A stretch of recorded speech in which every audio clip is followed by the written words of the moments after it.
Good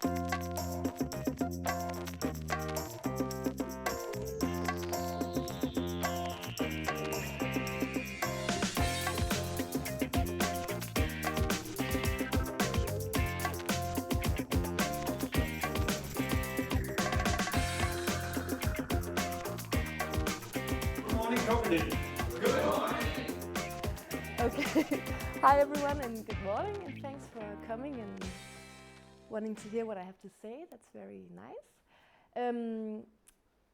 As was just being said, I'm going to talk a little bit about time today and about how I think of time when I work as a photojournalist. When I do projects, I like to use a lot of time, as much as possible actually. And the project I'm going to show you today, I spent over a year photographing, which is a great amount of time that I'd love to be able to do on all my projects. It's not always possible, but this time it was. So the story I'm going to tell you about is about this lady called Bonnie. And it started out being, how can I say it? I have always been interested in prostitution and sex workers in Denmark because I think it's very interesting that it's a legal profession. And actually down under my apartment was a lady working as a prostitute. So that sort of caught my interest to begin with. And I got to talking to her every morning. She was out having a smoke when I went to work. And when I came home at around like 6 o'clock, she was closing down the shop. And to me that was sort of new because I had this idea, maybe like prejudice, that a prostitute was someone working on the streets or looking sort of weird. And this woman was just really normal looking and looked like she could be my mother or something. She was about 60 years old. So that's how the idea began, that I wanted to make a story about a sex worker in Denmark. And when I begin these sort of projects, I don't know how much time I'm gonna use working on the subject, but I always hope to have a lot of time, because time is the key to making good photographs, in my opinion, and in a lot of people's opinion too. But some people work more day-to-day, fast-track work, and that could be cool too, like street photography, where you go up to someone's face and just click, but that's not the style I'm into. So I'm gonna jump a little bit because we don't have so much time, but when I met Bonnie, I started out by telling her that I wanted to do a story. And when I meet people, I don't jump to saying, "Hi, can I follow you for a year?" Because I think people would be kind of intimidated by that. I would too. I wouldn't even imagine someone following me around just for one day. I think that's kind of scary and exhausting. But so I met Bonnie and I said, just slowly, I'd like to just for this week come visit a few times and hear her story. And luckily, she actually had a dream about telling her story to the world, like telling people a story about a real person and not just the prejudice people have about working in the sex industry. She wanted to tell people that she's also a mother, a woman, everything. So that was one of the great keys to making a project like that, is that you find someone who's willing to work with you and understand the premises of what a photojournalistic reportage is. So I often come, when I start meeting people, I do that I take some examples of other people's work or my own work to show them, to let them know like what I'm looking for. Because a lot of people wouldn't know, for example, that when you do a reportage like this, you're not allowed to set anything up. It has to be real, because otherwise I wouldn't be telling a real story, and it would be like a commercial photographer, something like that. So I have to explain a lot and use a lot of time telling what I want to do. So when I visited Bonnie for the first time, we just talked for a lot of time. She has this little house where she works has her massage clinic, or what you can call it, all by herself out in the middle of a countryside. So we'd sit in the kitchen and eat a lot of candy, and she'd tell me stories about from all the time she was born to now, which is really an amazing and quite scary story. She's been through so much, has been a prostitute since the age of 18, and her dad was sent to prison for murder when she was maybe 10, and she was beaten up by her parents. She had a very tough life. So when I came home those days, I was just so tired, and I hadn't even taken one single picture, because that's sort of a method I use. I start by letting people know that I'm interested. It may sound a little bit calculated, but that's not the way I think it. But I want to show people that I'm interested in them and their lives, and not just a paparazzi wanting to have a quick photo. So that time I spent in the beginning is very important to me. And then slowly I often begin taking photographs that aren't gonna be used for anything, actually, just like to get people used to me clicking away on the camera. Actually, I'm gonna just jump back. So after a little bit of time, I started I'd been explaining to Bunny, I'd shown her some World Press catalogs and stuff like where photojournalistic work is shown. And I think she sort of got the idea, like, you're not supposed to look into the camera, you're just supposed to do whatever you do, and I'm gonna be there, like, following. She used to call me the little hemorrhoid, because I was always there. So in this beginning of the period, I was there almost every day, taking photos at the massage clinic and learning about who she was as a person. And Bunny is a mother of 3. I'm going to tell the story as at the time it was at this point, and she was 38 and had 3 children. Noah, who you see here, he's 6 years old, and then there's Oliver at 14 and Michelle at 16. And they lived about 15 minutes away from the little, what can you call it, countryside where she had the massage clinic. And even before I went into the room where the actual work was going on, I got home to meet the kids, because I thought that was even maybe a more interesting part of the story than seeing people having sex, because I don't think that's the main part of what I wanted to tell. I wanted to show like a whole story about the whole person working and living this life, to sort of make a different story than I thought I had seen before, because I thought when I saw stories about prostitution and sex working, it was sort of like one side of people suffering and maybe living on the streets, stuff like that. So when Bunny told me she would take me home after work one day, I was really excited and nervous.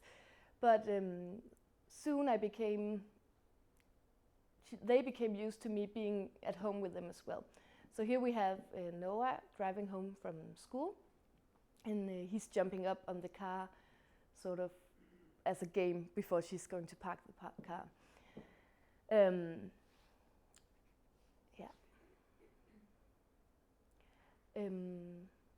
Spending time is necessary for me to get into a point where people stop noticing that I'm really there and start really letting their guards down and just doing what they normally do. And I'm sure it's something in me that makes me good at it, but it's also the work I put into investing time. Even though I know there's going to be a whole day of not getting maybe more than one photo, I'm going to use it because I know that it's important. So this was a Wednesday night. I was sleeping over, and they jumped into the bath together and had this little great moment. This is one of my favorite pictures. A lot of people have actually thought there was something weird about her having the job that she has and then sitting in the tub with the sun, but I just find it really nice. This is the house where Bunny has her work. The clients can see here there's a sign that says if it's open or closed, and they go in and drive in the back so the cars aren't seen from the outside. And right here in this window is where I used to sit for weeks just meeting the clients, and I would open the door. It would be really busy some days. So I would sometimes be the one opening the door and say, "Hi, do you want a Coke or a beer?" And she's just going to be out. I became this sort of receptionist, which was weird and fun. But the thing about when I use so much time in places, I sort of get used to the everyday life of being there, which I think is really important and one of the keys to why I make projects like this. So after all this time spent, I sort of it became an everyday life to me. I didn't even see the weird things in that Bunny would go around naked and vacuum and stuff. It would just be the everyday. But finally one day, Bunny found a client who didn't mind me going directly into the room where the action was going on. And I think it's important that I shoot those photos as well to get a sort of a sense of all the things she goes through. And this time she would call me, and I would walk into the room, and I forgot my camera actually. So I was just standing there, and that sort of made me realize how important that camera is to me. Because when I just went out and got it, I was just in the zone photographing, and I wanted to focus on what I wanted to have. And I think this photo shows, to me, a lot of details, while it's also sort of scary photo because she seems so little and helpless.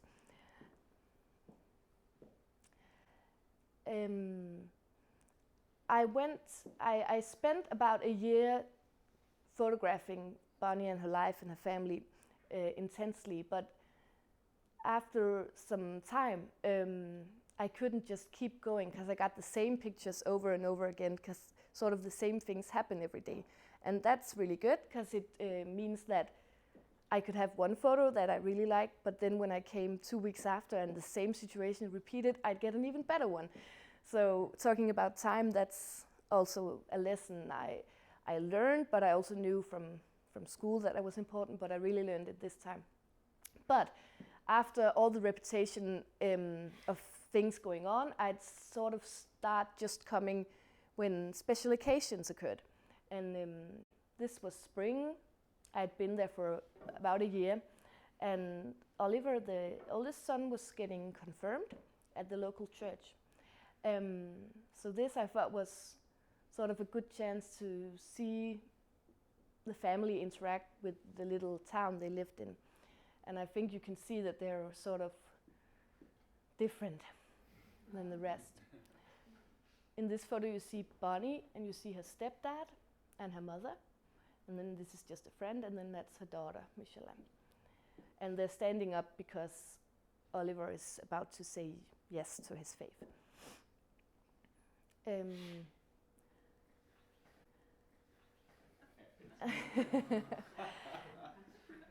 After the ceremony, there would be a party like I had, maybe some of you had a confirmation. But I was used to, because it was like a real party with drinks and music and Kim Larsen playing. People would get really drunk and dance. But it's also attending stuff like this that's out of the ordinary that I think made me know Bunny more, and I sort of started becoming a friend. I was at the table, like my name was there, and I sat with some other friends that I knew because I'd been there for such a long time. So I was really part of the lives of her. She hasn't got a big family, but she's got a lot of close friends that always are there and support her. So that was, at that point, I started thinking, okay, so this is why I'm doing this, and it feels really good because I'm respected and they like me, and it's not like I'm just someone a leech sucking blood of this story. I was really respected in this place. But it also led me to sort of a dilemma that I hadn't been in before because I was so young. I was just finishing my education as a photojournalist.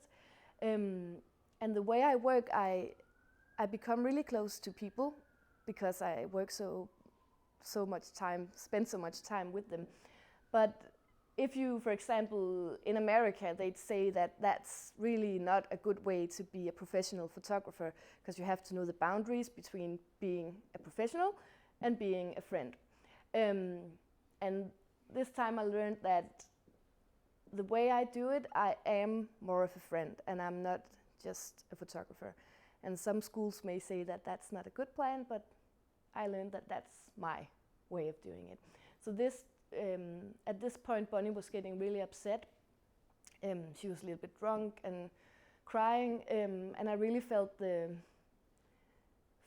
dilemma between me photographing and wanting to take care of her. Because at one point she was just standing alone, being sad, and I didn't even think about it for a second. I just dropped the camera. And some of the guidance I got afterwards, they said I should have taken those photos, but that's a choice to make. Yeah. In my photos, I sort of always want to see and try and find the beauty in the cruelness of the world. It could be, I don't do war photography, but sort of I want to find something that people want to look at, even though it's kind of scary. So this photo, she's actually in bed with a client, but she might as well be just laying, and I like the light. I was really lucky because in the room where the bed was a window, a big window, just coming in with light, and that's for a photographer the perfect way of photographing anything. It sort of becomes a little studio. So that's, a lot of people have asked me if that was sort of set up or something, but I don't set up stuff in reportages. And actually, I had an exhibition with the series where I'd like to just walk around and listen to people's opinions and people talking about what they saw. And I heard these two ladies being like, "That is not real. That must be set up. No one would go vacuuming naked." And I just so wanted to mend in, but I didn't. I just stood there and listened to what they said.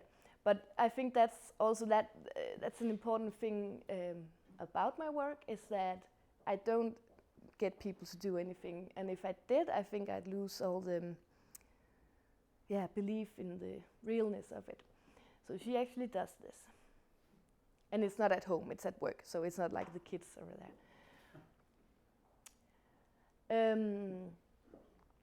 At one point, this was at about a year into the story, where I just start coming when something special was happening. And Bonnie had been feeling really bad, and at that point she was getting a lot of new tattoos, sort of to reaffirm her faith or stuff like that. And then Michelle, who's here, her best friend had just gotten this tattoo machine off the internet. And she had just been practicing on, what do you call, flæskesteg and stuff like that. And this night she was going to try for real on people. And Bonnie and the family, they were just so hardcore. She's been through so much that she didn't mind at all having someone try some tattoos on her. And that was a funny story for me, because I'd been there for so long that I was sort of part of the family, and everyone was joking about how I should have a memory, like a little tattoo.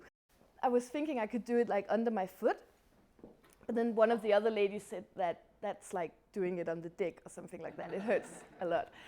So I drew this little heart on my ankle, like really tiny, and I said, "Would you be able to do this?"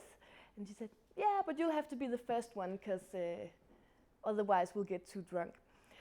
And I got it, and that was a really fun night, and I still have it, and a good memory of the time I spent with the family. Yeah, and this is another one of the tattoos. And over the time spent, she really got a lot of new ones. And, yeah.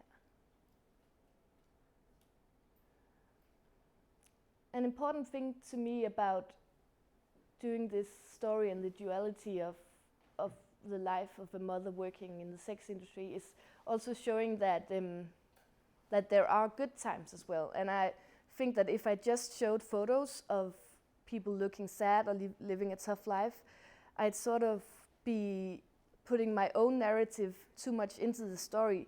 So I wanted to show people that it could also be fun, and the kids were happy and they loved their mother, even though things were tough.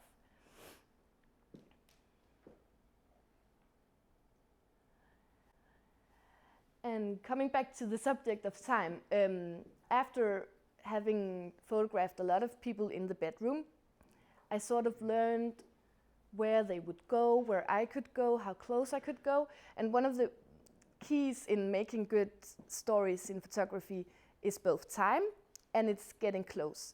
And time leads you to be able to come close to your subjects in a mental way, but it's also important to really dare to go close.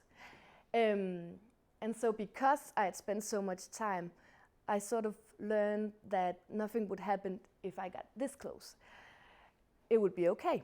And sort of the boundaries that I felt were in my head, because she didn't mind and they didn't mind.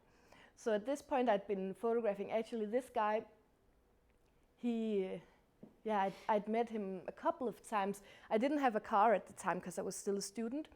So I'd take 2 trains and then 1 bus out to this little place.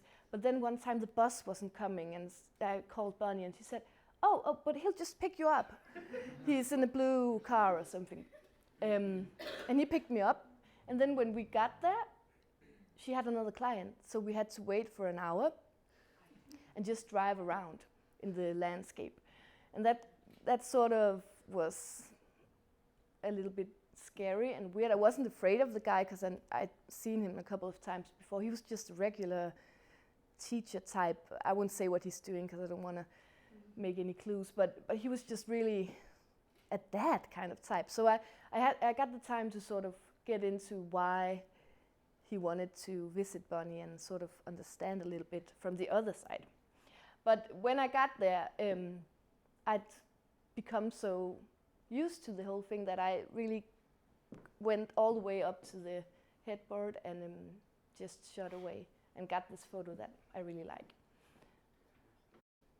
Yeah, the subject of time is also, it's for me important to also have situations that really nothing is going on, because that gives you, when you look at a good photo series, I think it's important that the viewer knows that it's not something that's just taken a day to shoot. If I see a story where the guy, for example, is wearing the same shirt on every photo, it's not that interesting to me because I can tell that the photographer has only been there one day. And it can be a good story, but I think it's really, really more important and exciting to see stories where you've spent a lot of time just being there on nights like this when nothing is happening. And also, like, to get technical, I like that there's something in the nighttime and in the daytime and maybe in the winter and in the summer, because then you really get to dive into the lives of these people. So this night I was sleeping over, and they were just watching Paradise Hotel, I think, and Noah doing his homework. And I also think it's important to show the family time in this family, that it's a normal family in some points.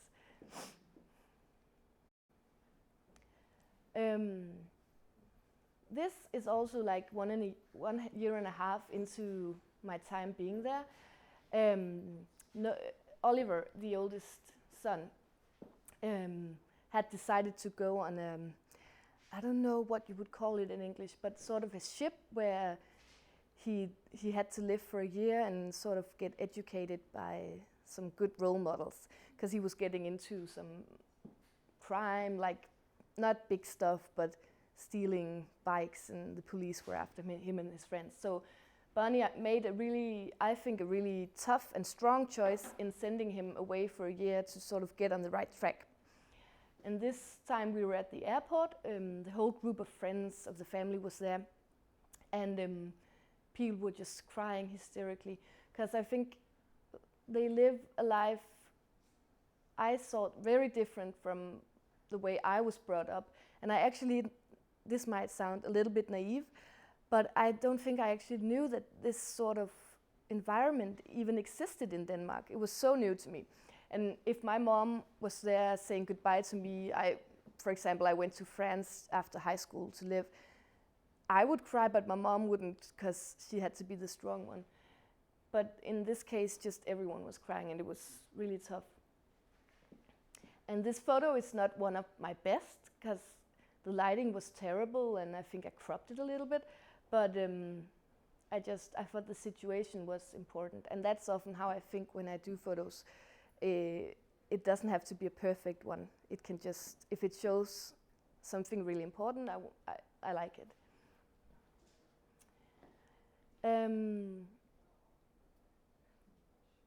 This is also one of the everyday situations.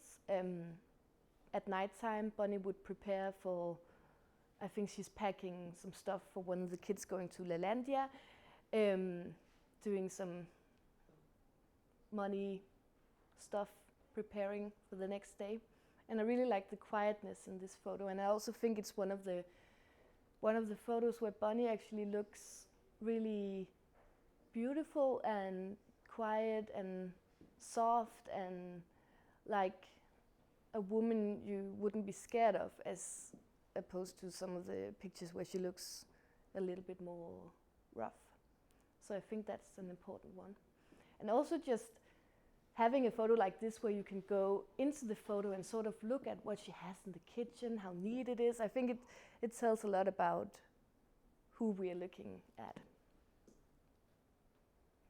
Okay, so this is actually the last photo. In